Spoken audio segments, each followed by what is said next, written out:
కాశీబుగ్గ టౌన్లో ఒక ప్రైవేటు వ్యక్తి వెంకటేశ్వర దేవాలయాన్ని కట్టాడు. అక్కడి నుంచి కార్తీక మాసం ఈరోజు చాలామంది అక్కడ దర్శనానికి వెళ్ళిపోయారు. కనీసం ఆయన చేసినప్పుడు పోలీసుకు కూడా చెప్పలేదు. చెప్పుంటే పోలీస్ ప్రొటెక్షన్ పెట్టి ఎక్కడికక్కడ కంట్రోల్ చేసేవారం. అది చేయని దానివల్ల 9 మంది తొక్కిడికి గురయ్యి చనిపోయే పరిస్థితికి వచ్చారు. 5 మందికి ఇంజరీస్ కూడా అయినాయి. ఇది చాలా బాధాకరం.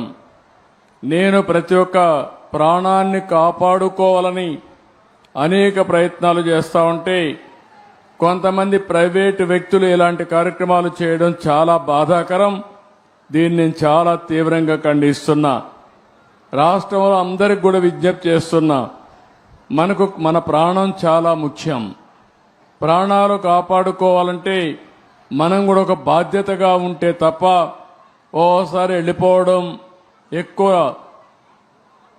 మనుషులందరూ సమీకరణ కావడం, అక్కడ స్టాంపేడ్ జరగడం, ఇలాంటి దుర్ఘటనలు జరిగేదానికి దోహదం చేసే పరిస్థితి వస్తూ ఉంది. ఏదేమైనా మనం గుర్తుపెట్టుకోవాల్సింది, అమాయకులు చనిపోయారు. నేను చాలా బాధపడుతున్నా.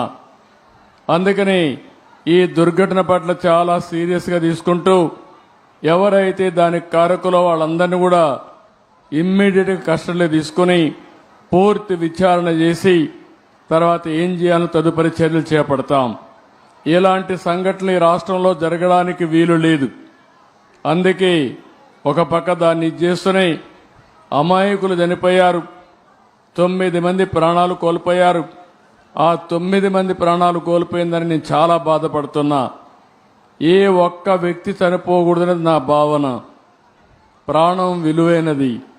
అలాంటి ప్రాణాలు పోగొట్టుకున్నప్పుడు మనం కూడా బాధ్యతనే ఇది చేయాల్సిన అవసరం ఉంటుంది. అలాంటి కుటుంబాలకు నా ప్రగాఢ సానుభూతి తెలియజేసుకుంటూ చనిపోయిన వాళ్ళందరికీ మన నివాళులు అర్పిస్తూ వాళ్ళ ఆత్మకు శాంతి కలగాలని, అది కూడా దేవుని సన్నిధిలో చనిపోయారు, దేవుని కోసరం పోయారు. కానీ ఈరోజు వాళ్ళంతా కూడా ప్రాణాలు వదిలిపెట్టే పరిస్థితి వచ్చారు. చాలా బాధేస్తుంది. ఏదేమైనా మనం అందరం నిమిత్త మాత్రం. ఓసారి సంఘటనలు జరుగుతాయి. జరగకూడదని ఎన్ని ప్రయత్నాలు చేసినా కొన్ని సంఘటనలు జరుగుతున్నాయి. నేను ఆ విషయాలను కూడా మీతో మళ్లీ మాట్లాడతాను.